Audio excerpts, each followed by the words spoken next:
ಮುದ್ದಿನ ಹೆಂಡತಿ, ಸ್ವರ್ಗದಂಥ ಸಂಸಾರ. ಯಾರ ಕಣ್ಣು ಬಿತ್ತೋ ಗೊತ್ತಿಲ್ಲ. ಹೆಂಡತಿ ಕಾಣೆಯಾಗಿ ಹೋದಳು. ಇಲ್ಲಿ ತಂಗಿಯೇ ಅಕ್ಕನಿಗೆ ಸವತಿಯಾದಳು. ಗೋಪಿನಾಥ ಹೂವಿನ ಹಿತ್ತಲಿನಲ್ಲಿ ಗಿಡಗಳಿಗೆ ನೀರು ಹಾಕುತ್ತಾ ಇದ್ದ. ಅವನ ಹೆಂಡತಿ ನೆಟ್ಟ 7 ಸುತ್ತಿನ ಮಲ್ಲಿಗೆ ಬುಡ ನೀರಿನ ಪಸೆ ಇಲ್ಲದೆ ಒಣಗಿರುತ್ತದೆ. ಅದನ್ನು ಕಂಡು ಅವನ ಮನಸ್ಸು ಮುದುಡುತ್ತದೆ.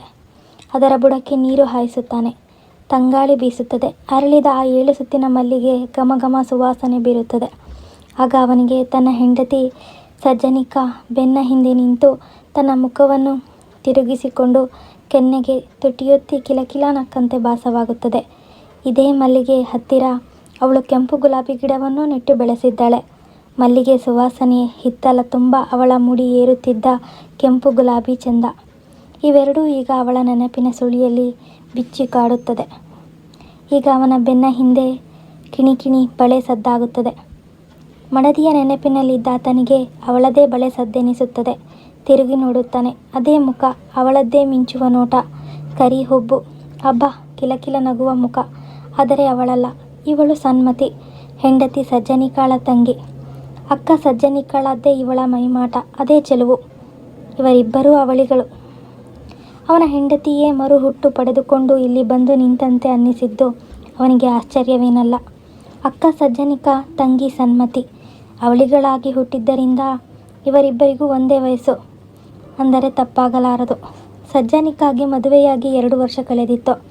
ಸನ್ಮತಿ ಕಾಲೇಜು ಲೆಕ್ಚರರ್ ಒಬ್ಬರನ್ನು ಪ್ರೀತಿಸಿ ಮದುವೆಯಾಗುವ ಹಂತದಲ್ಲಿದ್ದಾಗ ಆತ ಮೋಟಾರ್ ಬೈಕ್ ಆಕ್ಸಿಡೆಂಟಲ್ಲಿ ತೀರಿಕೊಂಡ. ಹಾಗಾಗಿ ಸನ್ಮತಿ ಮದುವೆಯಾಗದೆ ಉಳಿದಿದ್ದಾಳೆ. ಈಗ ಭಾವನ ಮನೆಗೆ ಅಂದರೆ ಅಕ್ಕನ ಮನೆಗೆ ಅವಳು ಬಂದು 4 ತಿಂಗಳುಗಳಾಗಿವೆ. ಗೋಪಿನಾಥನಿಗೆ ತಂದೆ ತಾಯಿ ಇಬ್ಬರೂ ಸತ್ತು 5 ವರ್ಷಗಳಾಗಿವೆ. ಅವನಿಗೆ ತನ್ನವರು ಈಗ ಯಾರೂ ಇಲ್ಲ, ಏಕಾಂಗಿ. ಅವರನ್ನೆಲ್ಲ ಕಳೆದುಕೊಂಡು ದುಃಖದಲ್ಲಿದ್ದಾಗಲೇ ಅವನ ಹೆಂಡತಿ ಸಜ್ಜನಿಕಾ ಇಲ್ಲವಾಗಿದ್ದು. ಮಾವನೂರಿನ ರಂಗನಾಥರಾಯರ ಮಗಳು ಸಜ್ಜನಿಕಾಳನ್ನು ಮದುವೆಯಾಗಿ 2 ವರ್ಷವಾಗಿದ್ದಾಗ ಅವಳು ಅಪಹರಣಕ್ಕೆ ಒಳಗಾಗಿ ನಾಪತ್ತೆಯಾಗಿದ್ದಾಳೆ. ಆ ವರ್ಷ ತವರಿನ ತೇರಿಗೆ ಹೋಗಿ ಬರುತ್ತೇನೆಂದು ಗಂಡನಿಗೆ ಹೇಳಿ ಹೊರಟ ಸಜ್ಜನಿಕಾ ಬಸ್ ಸ್ಟಾಪಿನಲ್ಲಿ ಬಸ್ಸು ಕಾಯುತ್ತಾ ಕುಳಿತಿದ್ದಾಗ ಒಂದು ಕಾರಿನಲ್ಲಿ ಬಂದ ಗಂಡಸರು ತಾವು ಮಾವೂರ ಜಾತ್ರೆಗೆ ಹೋಗುವವರೆಂದು ಹೇಳಿ ಸೀಟಿದೆ ಬನ್ನಿ ಎಂದು ಸಜ್ಜನಿಕಾಗೆ ಹೇಳುತ್ತಾರೆ.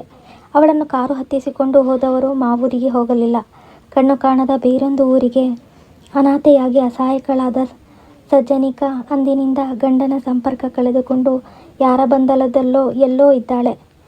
ಯಾವೂರಿನಲ್ಲಿದ್ದಾಳೆಂಬುದು ಪತ್ತೆ ಇಲ್ಲ. ಪೊಲೀಸರಿಗೆ ಕಂಪ್ಲೇಂಟ್ ಕೊಟ್ಟರೂ ಗೋಪಿನಾಥನಿಗೆ ಪರಿಹಾರ ಸಿಗಲಿಲ್ಲ. ಹೆಂಡತಿಯನ್ನು ಕಳೆದುಕೊಂಡು ಗೋಪಿನಾಥ ಹೀಗೆ ಮನೆಯಲ್ಲಿ ಅನಾಥವಾಗಿ ಏಕಾಂಗಿಯಾಗಿ ಹಗಲು ರಾತ್ರಿ ದುಃಖದಲ್ಲಿ ಮುಳುಗಿರುತ್ತಾನೆ. ಅವನ ಬದುಕು ಹಳಿ ತಪ್ಪಿದ ರೈಲಿನಂತಾಗಿರುತ್ತದೆ.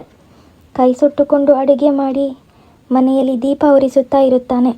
ಇಂತಹ ಸಮಯದಲ್ಲಿ ನಾದಿನಿ ಸನ್ಮತಿ ಭಾವನ ಸಹಾಯಕತೆಯ ಬದುಕು ಕಂಡು ಮಾವನೂರಿನಿಂದ ಬಂದಿರುತ್ತಾಳೆ. ಯೋಜನಾಮಗ್ನಳಾಗಿ ಕುಳಿತ ಗೋಪಿನಾಥನ ಬಳಿ ಬಂದು ಭಾವ ಎಂದು ಕರೆಯುತ್ತಾಳೆ. ಗೋಪಿನಾಥ, ಸನ್ಮತಿ, ನೀ ಬಂದದ್ದು ಗೊತ್ತೇ ಆಗಲಿಲ್ಲ ಅನ್ನುತ್ತಾನೆ. ಭಾವ, ಅಕ್ಕನ ಯೋಚನೆಯಲ್ಲಿ ನಿಮಗೆ ನಾನು ಬಂದದ್ದು ಗೊತ್ತೇ ಆಗಲಿಲ್ಲ. ಹಾಗೇನಿಲ್ಲ, ಅವಳು ನೆಟ್ಟ ಮಲ್ಲಿಗೆ ಬಾಡುತ್ತಿದೆ, ಅವಳ ನೆನಪಾಯಿತಷ್ಟೇ. ಆ ಬಳ್ಳಿ ನೋಡಿ. ಭಾವ, ಅಕ್ಕನ ಯೋಚನೆ ಮಾಡಿ ದುಃಖ ಮಾಡಬೇಡಿ. ಅಕ್ಕ ಎಲ್ಲೋ ಕಷ್ಟದಿಂದ ಜೀವ ಹಿಡಿದುಕೊಂಡಿದ್ದಳು. ಆದರೆ ನೀವು ನಾನು ಇನ್ನೇನಾದರೂ ಅವಳನ್ನು ಒಳ್ಳೆಯ ಸ್ಥಿತಿಯಲ್ಲಿ ಕಾಣುತ್ತೇವೋ ಇಲ್ಲವೋ ಗೊತ್ತಿಲ್ಲ. ಸನ್ಮತಿ, ನಿನ್ನ ಮಾತು ಸತ್ಯ. ನಿನ್ನ ಮಾತಿನಿಂದ ನನಗೆಷ್ಟೋ ಸಮಾಧಾನವಾಗ್ತಾ ಇದೆ. ಕಾಫಿ ಮಾಡಿದ್ದೀನಿ, ಒಳಗೆ ಬರ್ತೀರಾ ಅಥವಾ ಇಲ್ಲಿಗೆ ತಂದು ಕೊಡಲಾ? ಬರ್ತೀನಿ ಎಂದು ಹೇಳಿ ನಲ್ಲಿಕಟ್ಟೆಯಿಂದ ಎದ್ದು ಅವಳ ಹಿಂದೆ ಗೋಪಿನಾಥ ಮನೆಯೊಳಗೆ ಬರುತ್ತಾನೆ. ಭಾವ ಸಂಕಟ ಪಡುತ್ತಿರುವುದು ಕಂಡು ಸನ್ಮತಿಯ ಮನಸ್ಸು ಕರಗುತ್ತದೆ. ಆ ದಿನ ಗೋಪಿನಾಥ ಬೆಡ್ರೂಮಿನಲ್ಲಿ ಕೈ ಬೆರಳಿಗೆ ಗಾಯ ಮಾಡಿಕೊಂಡಿರುತ್ತಾನೆ. ರಕ್ತ ಸೋರಿಸುತ್ತಿರುವುದನ್ನು ತಡೆಯುವುದಕ್ಕೆ ಅದನ್ನು ಒತ್ತಿ ಹಿಡಿದು ಮಂಚದ ಹಾಸಿಗೆಯ ಮೇಲೆ ಕುಳಿತಿರುತ್ತಾನೆ. ಸನ್ಮತಿ ಬಾಗಿಲ ಬಳಿ ಬಂದು ನಿಂತು, ಏನು ಭಾವ, ಕೈ ಬೆರಳಿಗೆ ಏನು ಮಾಡಿಕೊಂಡ್ರಿ ಅನ್ನುತ್ತಾ ರೂಮ್ ಒಳಗೆ ಬರುತ್ತಾಳೆ.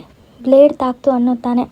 ಅವನು ಆ ಬೆಳಗ್ಗೆ ಮುಖಕ್ಷೌರ ಮಾಡಿಕೊಳ್ಳಬೇಕೆನ್ನುವಾಗ ರೇಸರಿಗೆ ಬ್ಲೇಡ್ ಇರಲಿಲ್ಲ.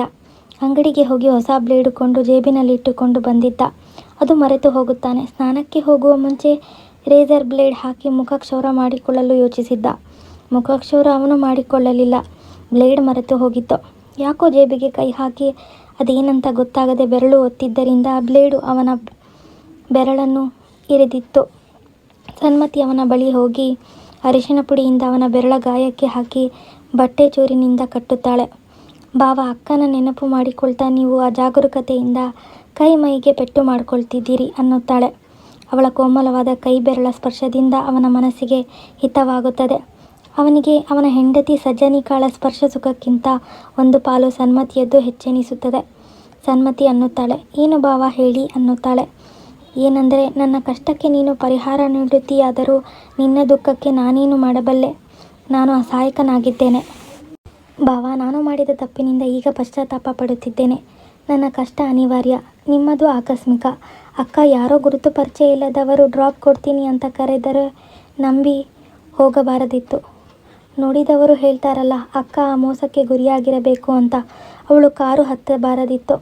ನನ್ನದು ಹಾಗಲ್ಲ. ನಾನು ಪ್ರೀತಿಸಿದ ಗಂಡಸನ್ನು ಮದುವೆಯಾಗುತ್ತಿದ್ದನೇನೋ ಏನೋ ಅಷ್ಟರಲ್ಲಿ ವಿಧಿ ಪೂರ ನಾಟಕ ಆಡುವುದಕ್ಕೆ ಬಿಡದೆ ತೆರೆ ಎಳೆದು ಬಿಟ್ಟು ಎಂದು ನನ್ನ ಪ್ರಿಯಕರನ ನೆನೆದು ಕಂಬನಿ ತುಂಬಿದ ಕಣ್ಣುಗಳಿಂದ ಗೋಪಿನಾಥನನ್ನು ನೋಡುತ್ತಾಳೆ. ಅವನು ಅವಳ ಕಣ್ಣಿಗೆ ಕರಗಿ, ಅಳಬೇಡ ಸನ್ಮತಿ, ನೀ ಹೇಳಿದ ನಾಟಕ ಅಂಕ ಒಂದು ಹಂತದಲ್ಲಿ ಕೊನೆಗೊಂಡಿತಾದರೂ ಇನ್ನೂ ಮುಕ್ತಾಯದ ದಿನ ಹಂತ ಮುಗಿದಿಲ್ಲ. ನೀನೇನು ವಯಸ್ಸಾದವಳಲ್ಲ ಎಂದು ಸಮಾಧಾನದ ಮಾತಾಡಿ ಸಂತೈಸುತ್ತಾನೆ. ಭಾವನ ಮಾತಿನಲ್ಲಿ ಅವಳಿಗೊಂದು ಭರವಸೆಯ ದೀಪ ಹೊತ್ತಿಸಿದಂತಾಗುತ್ತದೆ. ಗೋಪಿನಾಥ ಆ ದಿನ ಬೇರೊಂದು ಊರಿಗೆ ಹೋಗಿ ಬಂದವನು ಮನೆಯಲ್ಲಿ ಸನ್ಮತಿಯನ್ನು ಕೂರಿಸಿಕೊಂಡು ಹೇಳುತ್ತಾನೆ, ಸನು, ಸಜ್ಜನಿಕಾ ಇನ್ನಿಲ್ಲ ಅಮ್ಮ, ಏನೋ ಆತ್ಮಹತ್ಯೆ ಮಾಡಿಕೊಂಡಿದ್ದಾಳೆಂದು ಅವಳ ಫೋಟೋ ಹಾಕಿ ಪೇಪರಿನವರು ನ್ಯೂಸ್ ಕೊಟ್ಟಿದ್ದಾರೆ ಎಂದು ಹೇಳುತ್ತಾನೆ.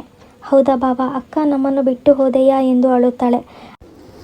ಅಳಬೇಡ ಸನು ಎಂದು ಅವಳ ಮುಖವನ್ನು ತನ್ನ ಎದೆಗೆ ಒರಗಿಸಿಕೊಳ್ಳುತ್ತಾ, ಸನು, ನಾನು ನಿನಗೊಬ್ಬ ಹುಡುಗನ್ನ ಗೊತ್ತು ಮಾಡಿದ್ದೇನೆ. ಅವನನ್ನು ನೀನು ಮದುವೆಯಾಗಿ ಸಂಸಾರ ಮಾಡಿ ಸುಖವಾಗಿರು. ನಾನೇ ನಿನಗೆ ಮದುವೆ ಮಾಡಿಸುತ್ತೇನೆ. ನಾಡಿದ್ದು ನಿನ್ನನ್ನು ನೋಡಲು ಹುಡುಗನ ತಂದೆ ತಾಯಿಯೊಂದಿಗೆ ಹುಡುಗನು ಬರುತ್ತಾನೆ ಅನ್ನುತ್ತಾನೆ. ಈ ಮಾತು ಕೇಳಿ ಸನ್ಮತಿ ಮುಖ ಸಣ್ಣದು ಮಾಡಿ ನಿರುತ್ಸಾಹಿತಳಾಗುತ್ತಾಳೆ. ಭಾವ, ನಿಮಗೇನು ಬೇರೆ ಕೆಲಸ ಇಲ್ಲವಾ ಎನ್ನುತ್ತಾಳೆ. ಯಾಕೆ ಸನು, ನಿನಗೆ ಇಷ್ಟ ಇಲ್ಲವಾ ಮದುವೆಯಾಗೋಕೆ ಅನ್ನುತ್ತಾನೆ. ಭಾವ, ಒಂದು ಮರ ಕಡಿದ ಮೇಲೆ ಅದು ಮತ್ತೆ ಚಿಗುರುತ್ತೆಯೇ ಎಂದು ಪ್ರಶ್ನೆ ಹಾಕುತ್ತಾಳೆ. ಮರದ ಬುಡದ ಬೇರಿಗೆ ನೀರು ಹಾಕಿದರೆ ಮತ್ತೆ ಚಿಗುರುತ್ತೆ ಎಂದು ಒರಟಾಗಿ ಹೇಳುತ್ತಾನೆ. ನಿಮ್ಮ ಮಾತಿನಲ್ಲಿ ನನಗೆ ನಂಬಿಕೆ ಬರಲ್ಲ ಅನ್ನುತ್ತಾಳೆ. ಸನು, ನೀನು ಮದುವೆಯಾಗಬೇಕು. ನಾನು ನೋಡಿದ ಹುಡುಗ ಚಂದವಾಗಿದ್ದಾನೆ. ಇರಲಿ ಬಿಡಿ, ನಾನು ಆ ಹುಡುಗನ ಮದುವೆಯಾಗೋಲ್ಲ ಅನ್ನುತ್ತಾಳೆ. ಮತ್ತಾರನ್ನಾದರೂ ಆಗ್ತೀಯಾ? ಈ ಮಾತಿಗೆ ಸಮ್ಮತಿ ಉತ್ತರ ಕೊಡೋಲ್ಲ, ಮೌನಳಾಗುತ್ತಾಳೆ. ಪುನಃ ಗೋಪಿನಾಥ ಕೇಳುತ್ತಾನೆ, ಸನು, ನಿನ್ನ ಮನಸ್ಸಿನಲ್ಲಿರೋದನ್ನು ಮುಲಾಜಿಲ್ಲದೆ ಹೇಳಿಬಿಡು ಎಂದು. ಈಗ ಸನ್ಮತಿಗೆ ಉಭಯ ಸಂಕಟ. ಭಾವ, ನನ್ನ ಮನಸ್ಸಿನಲ್ಲಿದ್ದದ್ದನ್ನು ಹೇಳಬೇಕಾ? ಹೇಳಿಬಿಡ್ತೀನಿ ಅನ್ನುತ್ತಾಳೆ. ಹೇಳು, ಸಂಕೋಚ ಯಾಕೆ, ಹೇಳು ಅನ್ನುತ್ತಾನೆ. ಭಾವ, ಏನು ಅಂದರೆ, ನನ್ನ ಜೀವನವನ್ನು ಒಬ್ಬರಿಗೆ ಮುಡುಪಾಗಿಟ್ಟಿದ್ದೀನಿ ಎಂದು ಕುತೂಹಲ ಭರಿಸುವ ನೋಟದಿಂದ ಹೇಳುತ್ತಾಳೆ. ಯಾರಿಗೆ ಎಂದು ಗೋಪಿನಾಥ ಪ್ರಶ್ನೆ ಹಾಕುತ್ತಾನೆ. ಯಾರಿಗೆ ಅಂದರೆ ಅನ್ನುತ್ತಾ ಸಮ್ಮತಿ ಭಾವನ ಎದೆಗೆ ಚಂಗನೆ ಹಾರಿ ಮುಖವಿಟ್ಟು, ಈ ಜೀವಕ್ಕೆ ನನ್ನನ್ನು ಅರ್ಪಿಸಿಕೊಳ್ಳುತ್ತಿದ್ದೇನೆ. ನೀವೇ ನನ್ನನ್ನು ಮದುವೆಯಾಗಬೇಕು. ನನಗೆ ಬದುಕು ಕೊಡುವವರು ನೀವೇನೆ. ಅಕ್ಕನ ಸ್ಥಾನ ನಿಮ್ಮ ಬಾಳಲ್ಲಿ ತುಂಬುತ್ತೇನೆ ಎಂದೆನ್ನುತ್ತಾ ಭಾವನನ್ನು ಆಲಂಗಿಸಿಕೊಳ್ಳುತ್ತಾಳೆ ಸನ್ಮತಿ. ಸನ್ಮತಿ ಮಾಡಿದ್ದು ತಪ್ಪೋ ಸರಿನೋ ಅನ್ನೋದನ್ನು, ನಿಮ್ಮ ಅಭಿಪ್ರಾಯ ಏನೇ ಇದ್ರೂ ಕಮೆಂಟ್ನಲ್ಲಿ ತಿಳಿಸಿ. ಕತೆ ಇಷ್ಟವಾಗಿದ್ದರೆ ದಯವಿಟ್ಟು ಒಂದು ಲೈಕ್ ಕೊಡಿ. ಸಬ್ಸ್ಕ್ರೈಬ್ ಮಾಡ್ಕೊಳ್ಳದೆ ಕತೆನ ಕೇಳ್ತಿದ್ರೆ ಸಬ್ಸ್ಕ್ರೈಬ್ ಮಾಡಿಕೊಂಡು ಸಪೋರ್ಟ್ ಮಾಡಿ. ಧನ್ಯವಾದ.